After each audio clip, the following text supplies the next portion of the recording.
बिस्मिल्लाहिर्रहमानिर्रहीम। अस्सलाम वालेकुम। मैं हूं मोहम्मद फहीम। अवामी नेशनल पार्टी तकरीबन 10 साल से वो ऑपोजिशन में है और अगर देखा जाए तो गुज़िश्ता 15 साल से, जिसमें 5 साल वो हुकूमत में भी थी, उन्हें किसी किस्म की मुहिम चलाने का मौका नहीं मिला। और जब 2013 के आम इंतखाबात आए तो पार्टी को कहीं पर जलसा करने की भी इजाजत नहीं थी। एक इंतहाई तंग माहौल था और वो मुकम्मल तौर पर दीवार से लगाई जा चुकी थी। उसके बाद 5 साल के अंदर थोड़ा सा एक इक्तदार का शिफ्ट हुआ। एमल वली खान साहब पार्टी के नए सरबराह के नए चेहरे के तौर पे सामने आए। गो कि वो सूबाई सदर हैं, लेकिन उनकी अहमियत सामने आई और वली बाग से एक नया, आप कह सकते हैं कि एक नई क़यादत, नया चेहरा वो आगे उभरा। लेकिन साथ ही बहुत सी खबरें ऐसी आई कि अब इस पार्टी के अंदर रस्साकशी शुरू हो गई है और एक ही खानदान के अंदर दोनों लड़ रहे हैं।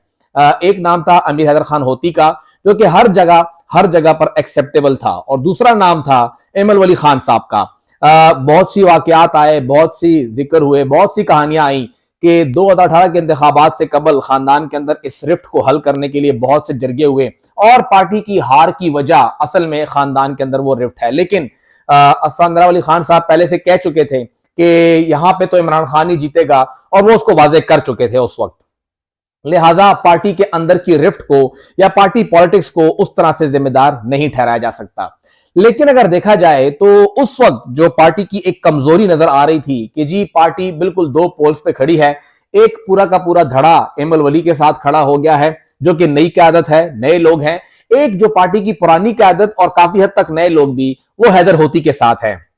ये इन दोनों शख्सियात की एक बहुत बड़ी कामयाबी थी कि अगर कोई रिफ्ट थी भी तो वो कभी बाहर नहीं आ सकी। खानदान से बाहर या घर से बाहर या पार्टी इजलास के अंदर भी कभी ऐसी कोई बात सामने ही नहीं आई कि कोई तल्ख कलामी हुई हो, कुछ बुरा भला कहा गया हो। तो इसीलिए वो जो रिफ्ट की बातें हैं वो इसीलिए बातों तक महदूद रही, क्योंकि कभी वो मटेरियलाइज ही ना हो सकी। और ये इन दोनों शख्सियाती कामयाबी है कि वो उस चीज को इतना सामने लेकर ही ना आए। अब अगर हम देखें, तकरीबन 10 साल पार्टी जो है वो अपोजिशन में रहने के बाद इस वक्त जो पार्टी की वो कमजोरी थी, कहा गया कि 2018 में इसलिए हारे क्योंकि पार्टी तकसीम हो चुकी है, अलग अलग क्यादत सामने आ चुकी है, एक बंदा अलग लगा है, अगला बंदा अलग लगा हुआ है। इस वक्त अगर देखा जाए तो जो 2024 के इंतखाबात हैं, 23 में तो अब होने से रहे, उन इंतखाबात के लिए पार्टी को उससे बहुत बड़ी एक तरह से तकवीयत मिल रही है।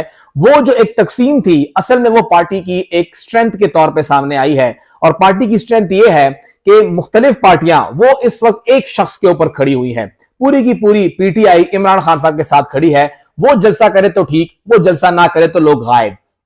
पीटीआई पार्लियामेंटेरियन तो खैर अभी वैसे कुछ शख्सियत उसके अंदर है नहीं कि बंदा कहे कि उससे गिर्द पार्टी घूम रही है या पार्टी वहां में मौजूद है। अभी उसने अपनी एग्जिस्टेंस शो करनी है।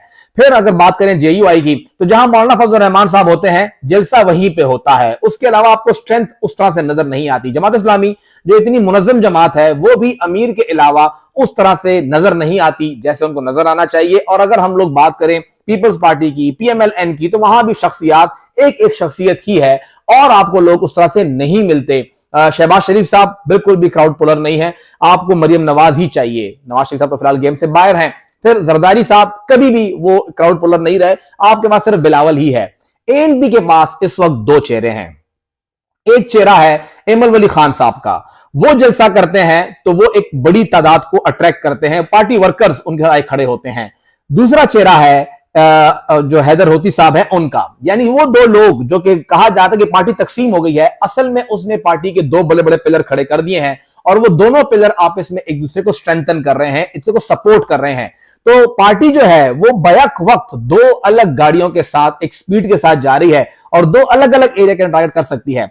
इस वक्त जो एएनपी की जानिब से आप कह सकते हैं कि एक शेड्यूल सामने आया है और उस पर अमल दरामद भी शुरू हो गया है।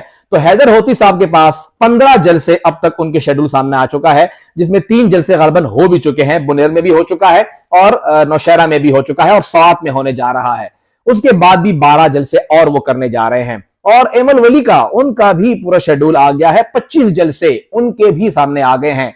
यानी पार्टी किसी एक शख्स की मोहताज नहीं रही कि ये एक ही बंदा लीड करेगा तो होगा।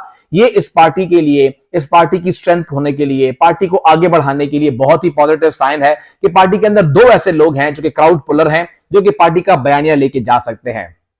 दूसरी जानिब अगर देखा जाए तो ये दोनों शख्सियात एक ही सिक्के के दो रुख बन के सामने आए हैं, अलग नहीं है।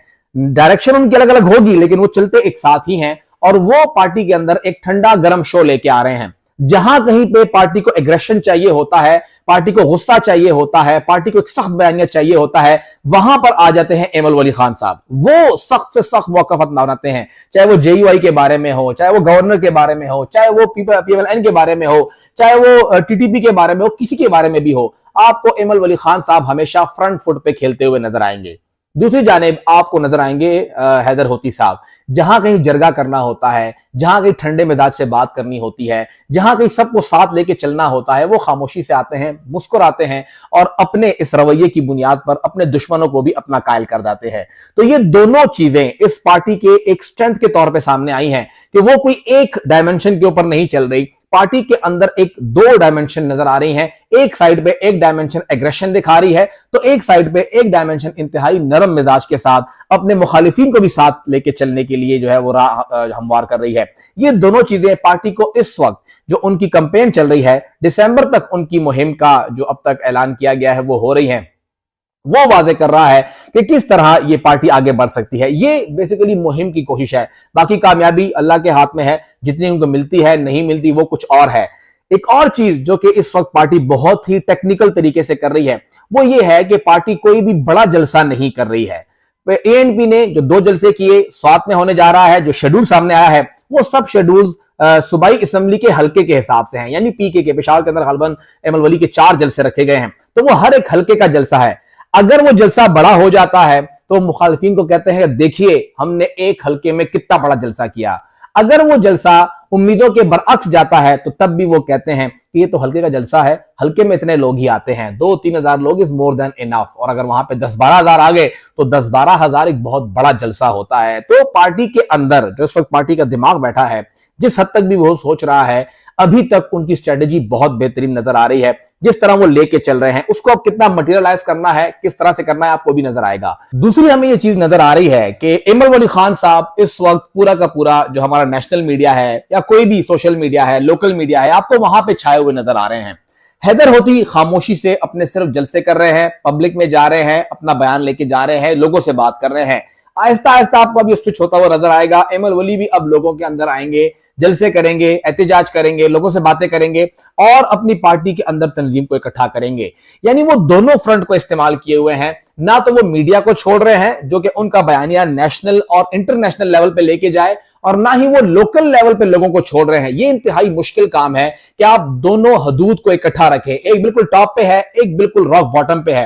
रॉक बॉटम पे एक आम वर्कर जो एक सूबाई असेंबली के नेबरहुड के अंदर बैठ के आपके बारे में कुछ सोचता है, आपसे बात करना चाहता है, आप उसे भी अप्रोच कर रहे हैं। और एक जो इंटरनेशनल लेवल पे है, मुल्क से बाहर बैठा हुआ है, दुबई में बैठा हुआ है, शारजा में बैठा हुआ है, यूरोप में बैठा हुआ है, आप उसको भी अप्रोच करना चाहते हैं। उर्दू जबान में आप बात करते हैं, उन लोगों से भी बात करते हैं जो कि यहाँ के लोकल नहीं है, कराची में बैठे हुए हैं, लाहौर में बैठे हुए हैं।